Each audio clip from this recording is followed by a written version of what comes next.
मतलब कुल मिला के जगत दीदी की पूरी स्ट्रगल की कहानी पे कहते ना हाईजैकिंग कर ली है हमारी लखपति भाभी जी ने। ऊपर से लखपति भाभी जी का रोना जो कहीं से कहीं तक कनेक्टिंग ही नहीं था।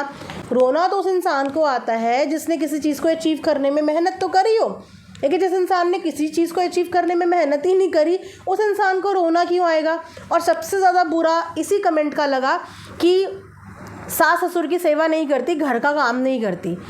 इतनी सी बात का सोचो, इतना बुरा लगा है हमारी लखपति भाभी जी को कि वो मंच पे तक बोल के आ गई सिर्फ ये 2 बातें। क्या गाइस, आपकी नज़रों में सास ससुर की सेवा के लिए अगर कोई आपको बोल रहा है तो क्या आपको वो बुरा लगता है या आपको वो ट्रॉलर लगता है? या फिर कोई आपको ये बोल रहा है कि आप घर का खाना नहीं बनाती तो क्या आपको इस बात का बुरा लगना चाहिए, या फिर आप ये शिकायत करने कहीं भी पहुंच जाओगे?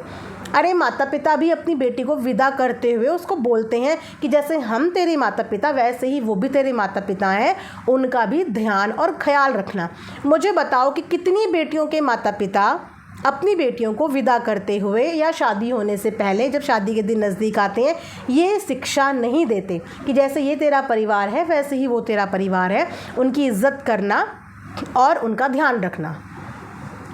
माता पिता अगर एक एज पे पहुंच जाएं तो उस घर में अगर बहू है तो क्या बहू का फ़र्ज़ नहीं बनता अपने सास ससुर का ध्यान रखना या फिर अपने सास ससुर की सेवा करना? क्या ये एक ऐसी बात है गाइस जिससे आप इतना ऑफेंड हो जाओ, या आप जिस स्टेटमेंट को ये सोचो कि ये स्टेटमेंट तो मेरे को ट्रोल करने के लिए बोली जा रही है कि सास ससुर की सेवा करा करो। सास ससुर की सेवा करोगे तो मेवा मिलेगा, मेवा मिलेगा। सेवा करने में कोई ऑफेंड होने वाली बात नहीं होती है। और रही बात अगर आपको खाना बनाने के लिए ऑडियंस बोल रही है तो इसमें भी क्या बोल रही है बुरा, क्योंकि वो आपकी मम्मी को यानी कि आपकी सास को ऑल टाइम आप लोगों के लिए काम करते हुए देखती हैं। वो लेडी उम्र के जिस दौर से इस समय पे गुजर रही हैं उनको भी रेस्ट चाहिए होता होगा।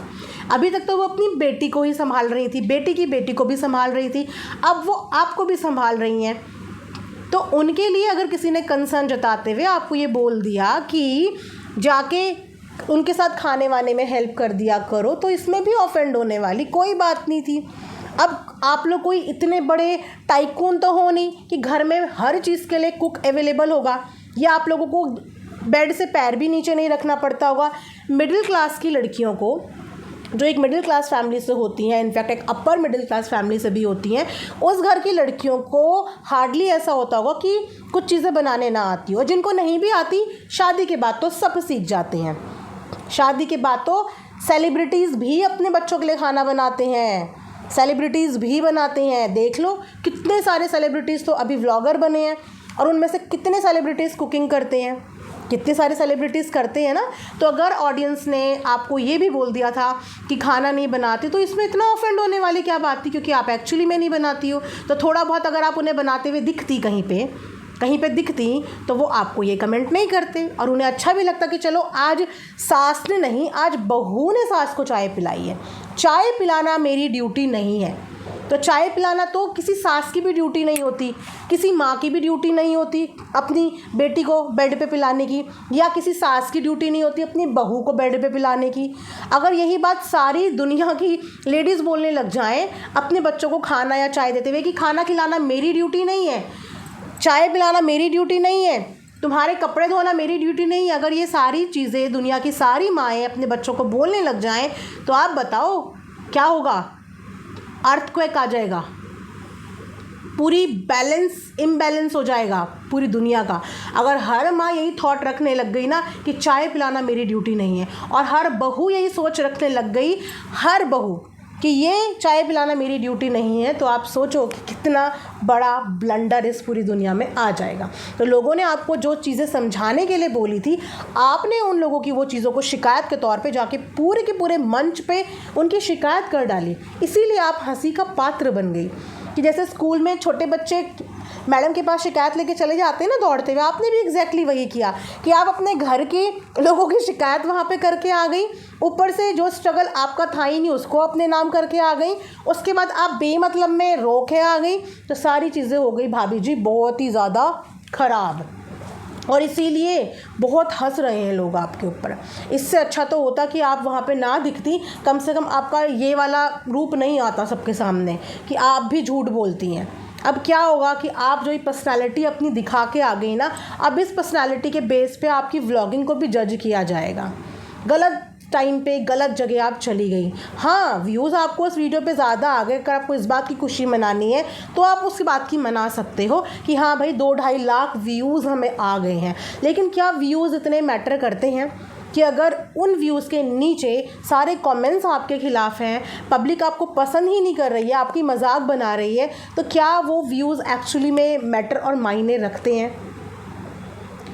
व्यूज़ कम ही सही, लेकिन देखने वाले कम से कम कुछ अच्छे कमेंट तो करें, तब इंसान को लगता है कि मेरी मेहनत सफल हो गई। लेकिन आपको व्यूज़ आ जाए मिलियंस में और उन व्यूज़ में आपको 10 भी पॉजिटिव कमेंट्स नहीं आए, तो फिर राजा व्लॉगर रह गया, और फिर फिर आप हो गए। फिर उनके भी यही हाल है, व्यूज़ उनको भी आ जाते हैं, लेकिन उसके नीचे जो कमेंट्स आते हैं उससे पब्लिक उनके ऊपर हंसती है। तो हंसी का पात्र आप इस वक्त पे बन चुकी हो अपनी खुद की गलती की वजह से। अब इस गलती पे कुछ नहीं किया जा सकता, कोई ऑप्शन ही नहीं है। हाँ, ऑप्शन है एक कि कमेंट डिलीट हो, पर बेहोश टॉक वाले भी कितने कमेंट डिलीट करेंगे? अगर वो बेचारे कमेंट डिलीट करने पे आ गए तो 10 कमेंट भी नहीं बचेंगे उनकी वीडियोस के नीचे, 10 कमेंट भी नहीं। तो इसीलिए क्या कर सकते हैं? इससे हमें ये शिक्षा मिलती है गाइस कि झूठ की जो उम्र है वो बहुत छोटी होती है और झूठ नहीं बोलना चाहिए। सच एक बार के लिए बुरा लगता है, लेकिन सच बोल के आप ऑडियंस का विश्वास नहीं खोते हैं। और आज ये बात कहीं ना कहीं प्रूव हो गई कि जो प्यार हमें अपनी खुद की फेस वैल्यू से मिलता है ना, वो किसी के छत्र छाया से कभी नहीं मिलता। सोचो, इतने समय तक भी हमारी लखपति भाभी जी ने लाखों तो कमाने सीख लिए, लेकिन अभी तक भी उनका खुद का फ़ैन बेस नहीं बना कि उनके लिए वहाँ पे 100 कमेंट भी आ जाए, उनका खुद का फ़ैन बेस नहीं बन पाया। इससे ज़्यादा मैं क्या ही बोलूँ, राइट? इससे ज़्यादा बोलूँगी तो शायद उनको बुरा भी लग जाएगा, बट ये बुरा लगने के लिए नहीं था, ये एक रियलिटी चेक लेने के लिए था कि जो शिक्षा आप वहाँ पे दे के आए हो वो शिक्षा गलत है यूथ को देने के लिए कि अपना प्रोफेशन स्विच मत करो। साफ तौर पे ये समझाना चाहिए था वहाँ पे कि मुझे इस प्रोफेशन में इसीलिए नेम फेम मिल गया क्योंकि मेरे साथ जुड़े हुए थे फेमस फेसेस, इसीलिए मुझे नेम फेम मिल गया। मेरे साथ जुड़े हुए थे वो लोग जो सोशल मीडिया पे बहुत फेमस थे, इसीलिए मेरे को जो है ग्रोथ मिल गई। लेकिन आम लोगों को इस चीज़ से इंस्पिरेशन मत दो, क्योंकि हर किसी के सर पे बड़े इन्फ्लुएंसर का हाथ नहीं होता। इसीलिए गाइस, जो प्रोफेशन आपने अपने लिए चूज़ किया है, आपके पेरेंट्स ने आपके लिए चूज़ किया है, आप उसी में फोकस करें।